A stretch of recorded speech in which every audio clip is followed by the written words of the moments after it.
have Jayne Joso. Is that how you? That's the right way to pronounce it. And we're talking about her novel, but we're also talking about Japanese houses. And I'm not quite sure how you're going to finesse the link between the two of them. But as many of you will know, in Japan the population is shrinking. And that means that particularly in rural areas there are quite a lot of houses which are uninhabited and looking for things to be used for. But I'd probably better not say any more than that because I might go off on completely the wrong tack. Anyway, Jayne spent some time in Japan as a jet when she was living in Niigata Prefecture, and I understand that your novel is linked to that period in your life. She has published a number of books. She has been awarded the Coracle Ireland International Writers Residency, and she's just this year been given Arts Council support for her writing. But I think I'd better leave it to Jayne to tell you about it. Thank you. Just give me a moment to find my words.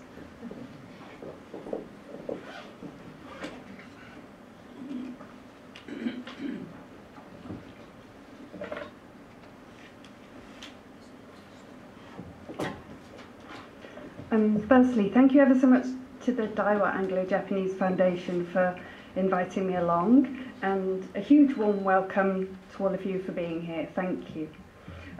It's my intention to briefly navigate my way through my own life in Japan, city and countryside, and walk us through some of the essential aspects of the Japanese traditional wood and paper house, as I see them, and draw you into the world of my novel, My Falling Down House.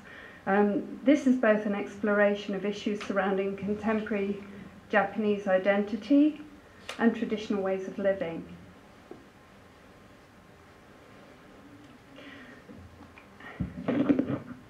Having lived in both the snowbound mountains in the north of Japan and then later in Tokyo, I've had the benefit of observing very distinct versions of Japanese life, each causing me to reflect on the other.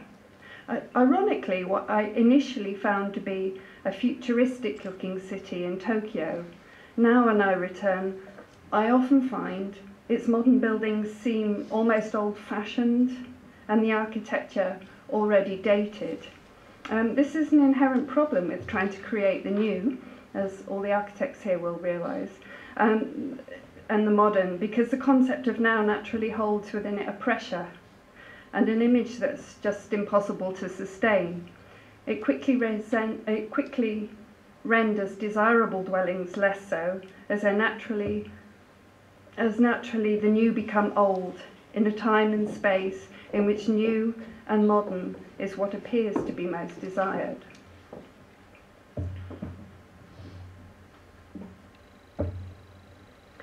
This, among many reasons, is why I'm constantly drawn to the traditional Japanese house as perhaps an ideal space. I have lived in just such a house in northern Japan, in a place in the mountains called Tokomachi. The exterior walls were wood, the interior had the mats used traditionally, and complementing the tatami were the dividing paper doors, the shoji which could be drawn in to create a compact, intimate space, or slid wide to create a much larger room.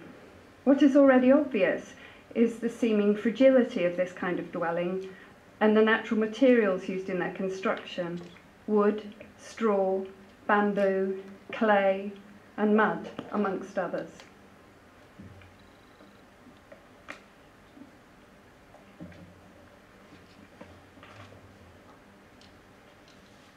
At this point, it's interesting to pull back and understand the thought behind the concept of the traditional Japanese house and their fundamental relationship to the natural world. We all have an idea of how and why these spaces are constructed in this way, but it's good to look closely at the detail and try to enter the space more fully.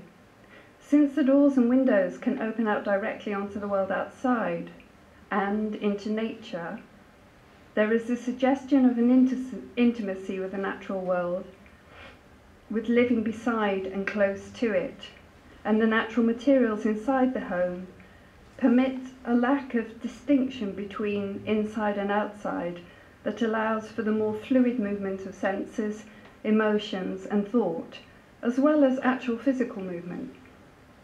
It also clearly permits airflow and the scent of flowers and herbs and trees to flow through the dwelling. Culturally in Japan, nature is not seen as something distinct and separate to woman and man. It is not mere decoration. It's not only the view, though it can also be this, of course. The Japanese sense and understanding of nature, I would say, is fuller and more rounded, certainly than in the West. And it is sometimes compared to the Greek concept in which nature contains within itself a creative spirit, an aura, and a power as a force and energy. And so, with that, is the acknowledgement of the violent aspect to nature in Japan that we are all now very distinctly aware of. And in a country so prone to such natural phenomena as earthquake and tsunami, and also great typhoons, and sometimes even extreme heat, people live with a fear of natural elements and with a deep regard for it. So the power, the creative strength of nature, even the idea of this, is ever present. And alongside this understanding and respect and fear is the appreciation of nature's beauty, its scent, its movement, and its very temporary condition. And for me, all of these elements feed into the idea and the atmosphere of the traditional living space in equal measure. The rather fragile dwellings are constructed historically with the expectation that they will be replaced, rebuilt, probably exactly as the original, every 20 to 30 years, and in many places this is still practiced. And so the continuity, the next season, so to speak, of that house is begun. And there is an air of remaking and of rebirth, just as the seasons fade and come again. What is important, it seems, is that the skills and craftsmanship in the construction of the houses is preserved. And so this semi-idealized version of living with nature is never really lost.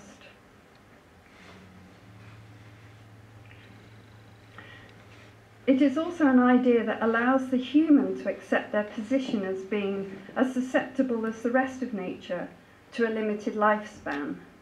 We grow, find strength, flourish, perhaps blossom, and equally we are prone to disease and to aging, eventually returning to the universe, we could say, equal to nature. As the man in my novel puts it, leaves. We are just like leaves. What is also important to note is that, quite in contrast to other forms of housing, such as the often brick-built Western dwelling, is the space inside the Japanese house, and that is of most importance. And given the discussion on the relationship with nature, this now seems hardly surprising. So it is not the walls and the roof that hold significance, but rather the bare space that is largely unadorned and is overtly formed of natural materials such as bamboo, straw and wood, in place of carpeted floors, walls displaying pictures, and a room with many other forms of ornamentation and adornment.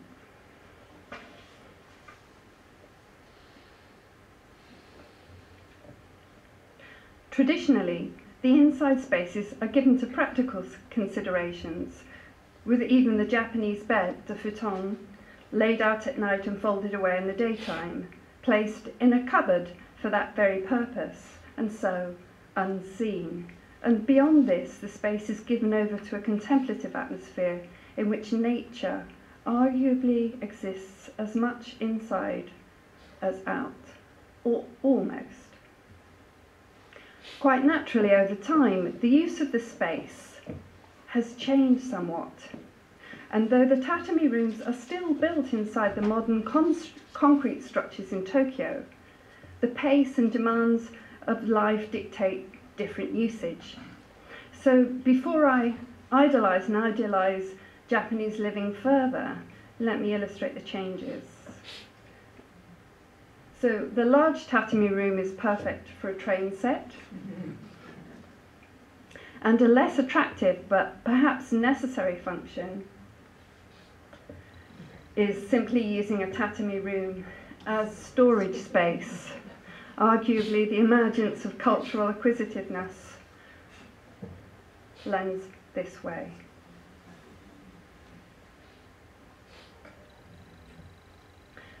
But interestingly, these changes are quite fascinating to chart and also became part of the background landscape to the novel, for I wanted to write about a contemporary Japan, a Japan amidst a new, fresh period of transition, one in which the job for life culture has essentially had its day.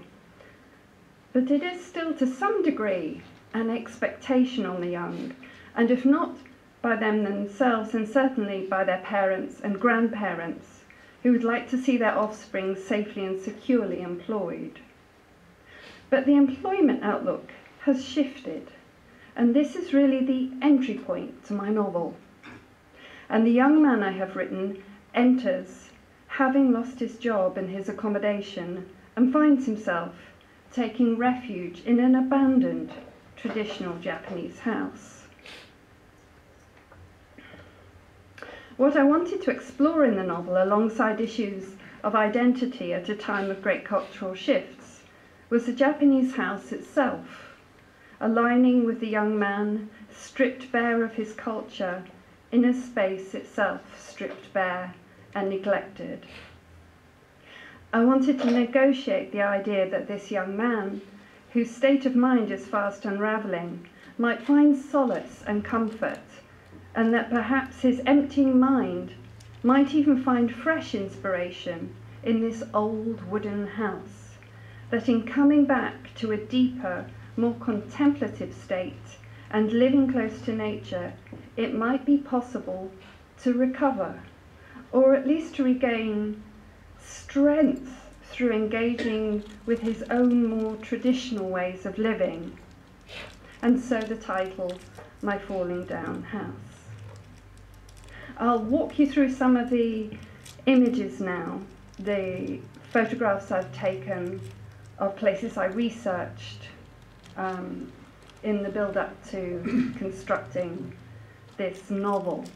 And then following that, I'd like to read you a piece from the novel.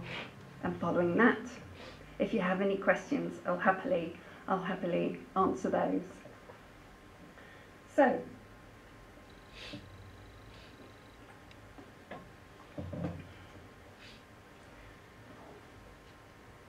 there are particular regions in Japan that are experiencing incredible depopulation, and some of the reasons are more obvious than others. One is the large generation gap in which traditionally the youngsters would have returned home to take on local jobs and take care of the elderly. And this is pretty much outmoded now.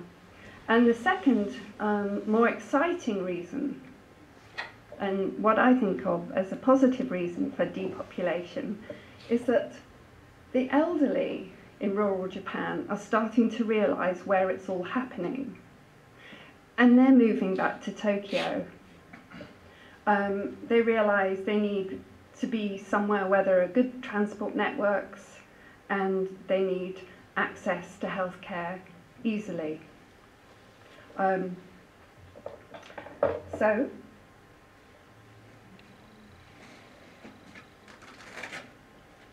the sort of romantic but saddened images of lonely elderly people in rural Japan are becoming less and less.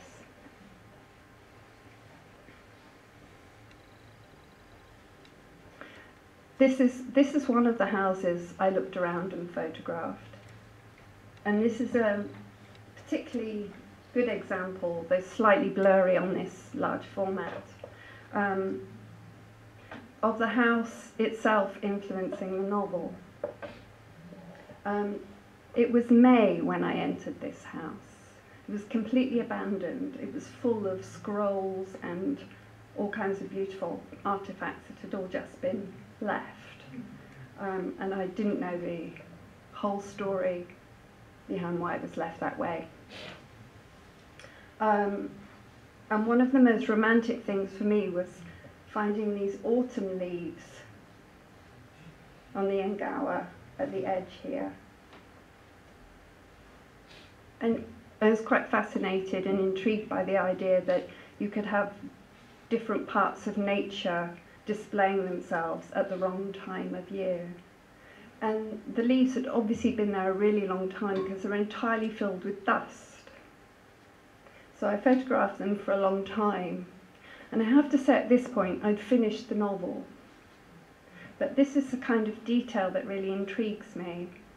So I revisited the novel and I added in the autumn leaves that were lying around in the wrong season. This is from the same house, so you can see the leaves just in the far corner. But a lot of the paper walls were painted very beautifully, as you can see here. And the paper shoji is ripped. There's some kind of family story behind that, probably. Kids quite often poke holes through shoji in order to spy on one another or to deliberately get into trouble.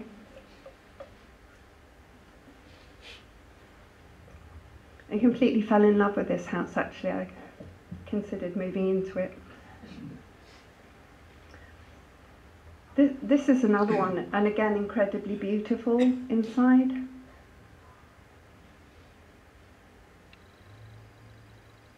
This one has a slightly ghostly feel. There's also a shapeshifter in my novel. In Japanese they're called yokai. And I thought that this has a kind of shapeshifter atmosphere about it.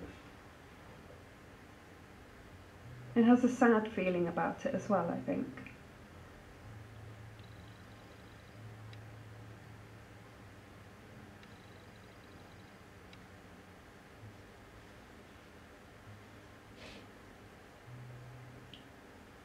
Interestingly, I was reading more about tatami recently, and apparently it was far more complicated historically, and they were made in different sizes and of different thicknesses, often so that they could be rolled up themselves during the daytime, just living on a dirt floor.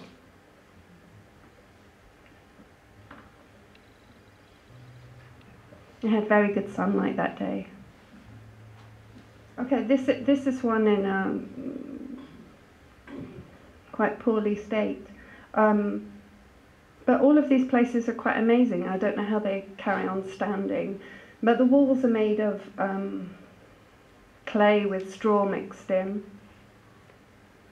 And the most fabulous thing I found was where you could see the bamboo struts inside, because I thought it looked like the bones of the house.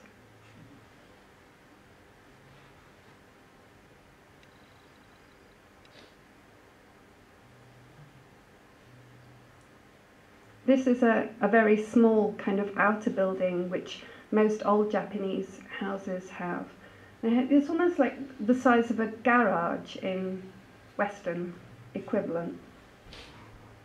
And they have this outer building, and it's specifically to keep your valuables in. I was thinking how that wouldn't quite work over here, would it?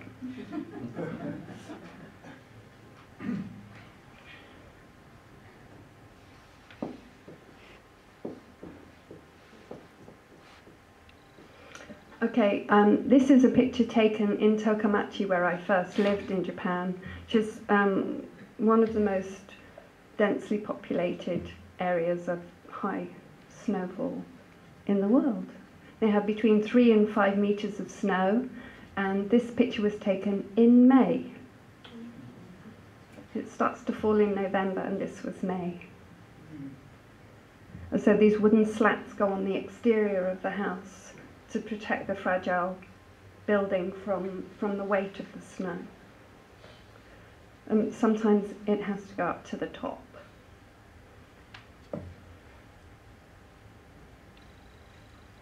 Again, one of the more eerie abandoned house interiors.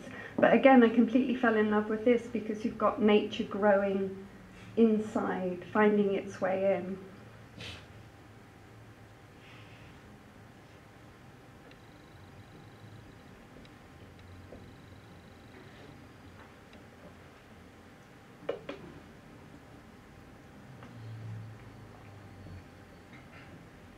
So I'll just read you a short section from the novel, and then if you have any questions, either about the book or the houses, I'm happy to answer anything.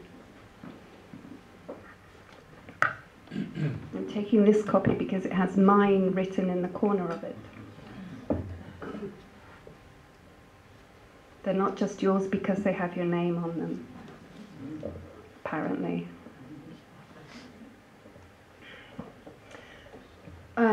This takes a leap on your side. I'm not a 25-year-old Japanese man. Let me tell you who I am. My name is Tanaka, Takeo Tanaka. My father says I'm an idealist and that this will be my downfall. I disagree. Sometimes you just have to be patient and see how things play out. As for the house, it's abandoned and dilapidated, but somehow I'm drawn back to it. It's a place I fell into about a year ago, following a heavy night's drinking with co-workers. Back then, my stay here was nothing more than an accident, and only for one night. Strange to think that I ended up seeking the place out. But this is only temporary, and as soon as I recover, I'll move on. When I arrived here, all I had with me was a box, just a large, ordinary cardboard box. I knew there was some of my stuff in there. I just didn't know what exactly, and so far I've lacked the curiosity to look inside. A cat had joined me on my journey from the station. He was black and handsome looking, and I guessed he was still quite young. I remember how the heat kept everything weighted, our moves made in a sun and dust slow motion. When we reached the house, he peeled off as though he had done his duty for the day. Getting inside the house was tougher than I expected, and I knew I had to suck up my anxiety until I was safely in. I leant against the door to steady myself, the box making me clumsy. I glanced back to check I was alone. As long as no one slid open a door or drew back their shoji, all would be well. This wasn't my neighbourhood, and taking up residence, however temporarily, in a place that is not yours, is a tricky and potentially dangerous thing to do. The door felt heavy and fragile and no longer fitted quite as it should. Clearly, no one had done any work on the place. It was a falling down house, falling apart in stages, and I ought to treat it with care.